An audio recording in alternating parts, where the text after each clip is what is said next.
Hey guys, welcome to success Dilip. मैं दिलीप कुमार, स्वागत है आपका इस वीडियो में। तो गाइस, आज की नई भर्ती में डिस्कस करने वाले हैं जो कि वैकेंसीज निकाली गई है इंजीनियर्स इंडिया लिमिटेड की तरफ से, और A to Z प्रोसेस बताने वाले हैं। सो प्लीज, बहुत बड़ी वैकेंसीज है, यानी बहुत अच्छी खासी रिक्रूटमेंट है, अपॉर्चुनिटी अच्छी है, सैलरी बहुत अच्छी खासी मिलती है, डिपार्टमेंट भी बहुत अच्छी खासी है। ओके, तो चलिए हम डिटेल वाइज चर्चा करेंगे कि कौन कौन सी पोस्ट एंड ब्रांच के लिए वैकेंसीज है, अप्लाई करने के लिए एलिजिबिलिटी कंडीशन क्या रहने वाला है, एप्लीकेशन का प्रोसेस क्या होगी, A to Z प्रोसेस बताने वाले हैं।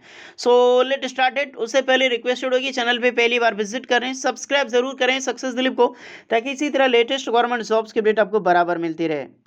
तो गाइज, ये है ऑफिशियल नोटिफिकेशन CEIL यानी कि सर्टिफिकेशन इंजीनियर्स इंटरनेशनल लिमिटेड। ये टोटली लीड करती है EIL यानी कि इंजीनियर्स इंडिया लिमिटेड के अंदर में आती है, और ये गवर्नमेंट ऑफ इंडिया अंडर के टोटली यहाँ पर EIL को कवर करती है।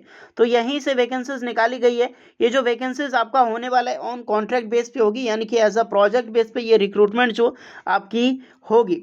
चलिए डिस्कस करते हैं। सबसे पहले पोजीशन देखने वाले हैं, अलग अलग ऑफिसेस में वैकेंसीज है। रेलवे में अलग है, आप देख सकते हैं, थर्ड पार्टी इंस्पेक्शन रेलवे में है, उसके बाद पाइपलाइन डिवीजन में है, और ऑफशोर्स में वैकेंसी है। पोस्ट क्वालिफिकेशन एक्सपीरियंस क्या होने वाला है, सारी चीज़ें बताने वाला हूँ।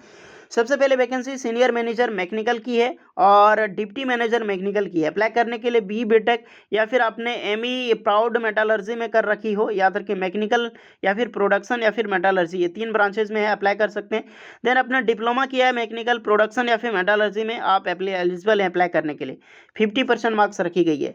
सीनियर इंजीनियर ENI में रखें तो यहाँ पर BTech होनी चाहिए, और इलेक्ट्रिकल इंस्ट्रूमेंटेशन इलेक्ट्रॉनिक्स टेलीकम्युनिकेशन भी अप्लाई कर सकते हैं। देन अपने डिप्लोमा कर रखी है तो electrical instrumentation electronics and electrical telecommunication भी एलिजिबल है। 50% मार्क्स में रहेगा, ये चीज़ें ध्यान रखना।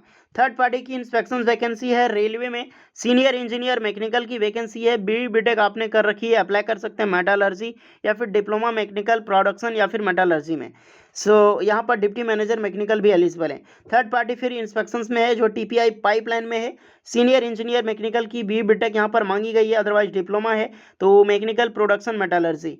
सीनियर इंजीनियर ENI में BTech चाहिए, इलेक्ट्रॉनिक्स इंस्ट्रूमेंटेशन एंड आपने ENT में कर रखी है, वो भी अप्लाई कर सकते हैं। डिप्लोमा सेम होना चाहिए ब्रांचेस। सीनियर इंजीनियर सिविल में तो आपको डिप्लोमा सिविल या फिर BTech सिविल की है, अप्लाई करें। फिर प्रोजेक्ट में वैकेंसीज है यहाँ पर इंजीनियर मैकेनिकल के लिए, जहाँ पर BTech होनी चाहिए मेटालर्जी या फिर मैकेनिकल प्रोडक्शंस में, डिप्लोमा सेम ब्रांचेज में, और सीनियर इंजीनियर मैकेनिकल में भी यही क्वालिफिकेशन चलेगा। इंजीनियर ENI के लिए BTech होनी चाहिए, और सीनियर इंजीनियर वालों के लिए सेम क्वालिफिकेशन से। इंजीनियर सिविल में BTech या फिर अपने कर रखिए डिप्लोमा, सिविल ब्रांचेज से अप्लाई करें। देन आपकी क्रॉस कंट्री जो आपकी पाइपलाइन में है, यहाँ पर वैकेंसीज है सीनियर इंजीनियर मैकेनिकल में और डिप्टी मैनेजर मैकेनिकल में, जहाँ पर डिप्लोमा BTech आपने कर रखी हो मेटालर्जी प्रोडक्शन या फिर मैकेनिकल में, अप्लाई कर सकते हैं। इंडियाज़ के किसी भी सिटीज़ में आपकी लोकेशन हो सकती है, और ट्रेवल डेली करना पड़ सकता है, ये सारी रूल्स यहाँ पर दी गई है।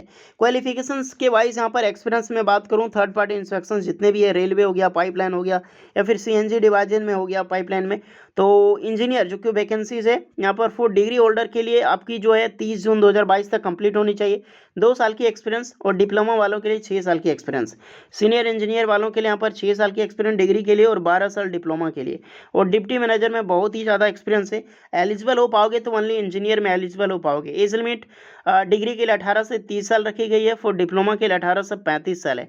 इंजीनियर की सैलरी 41,250 रुपये पर मंथ मिलेगी, सीनियर इंजीनियर को 51,000 मिलेगी, और डिप्टी इंजीनियर को 62,250 रुपये सैलरी मिलने वाली पर मंथ। देखिए, एज रिलैक्सेशन सभी को मिलेगी, ST/SC वालों को 5 एंड OBC वालों को 3 ईयर्स की। अप्लाई कैसे करना है, इसकी ऑफिशियल वेबसाइट पे विजिट करके वहाँ से डाउनलोड करनी होगी आपको फॉर्म को डाउनलोड करने के बाद आपको जो है फिल करने के बाद ईमेल आईडी के जरिए आपको इसको सेंड करनी है। तो गाइज, ये अलग अलग पोस्ट वाइज कितनी वैकेंसी निकाली गई है इसकी डिटेल्स आप देख सकते हैं, जो भी आपकी डिवीजन रेलवे पाइपलाइन में है। पोस्ट क्वालिफिकेशन से एक्सपीरियंस यहाँ पे डिटेल्स दी गई है, किसमें विभाग में चाहिए वो आप देख लेना। ये ऑफलाइन फॉर्म है गाइस, बायोडाटा जिसे बोलते हैं। फॉर्म आपको डाउनलोड करनी है और प्रिंट आउट निकाल के ये सब चीज़ें आपको फिल करनी होगी। फिल करने के बाद सारी चीज़ें फिल करना विद डॉक्यूमेंट्स के साथ आपको जो है इसको स्कैन करके ईमेल आईडी के जरिए आपको सेंड करनी होगी। और ईमेल आईडी देख सकते हैं, ये ईमेल आईडी है, इस ईमेल आईडी पे आपको सेंड करनी है। सब्जेक्ट में क्या क्या लिखना है ध्यान रखना। आप जिस पार्टी को भेज रहे हैं उस पार्टी को यहाँ पे सब्जेक्ट में लिखिएगा, फॉर मैकेनिकल है, ब्रांचेज है, किसके लिए। ओके, तो ये सारी ज़रूरी है।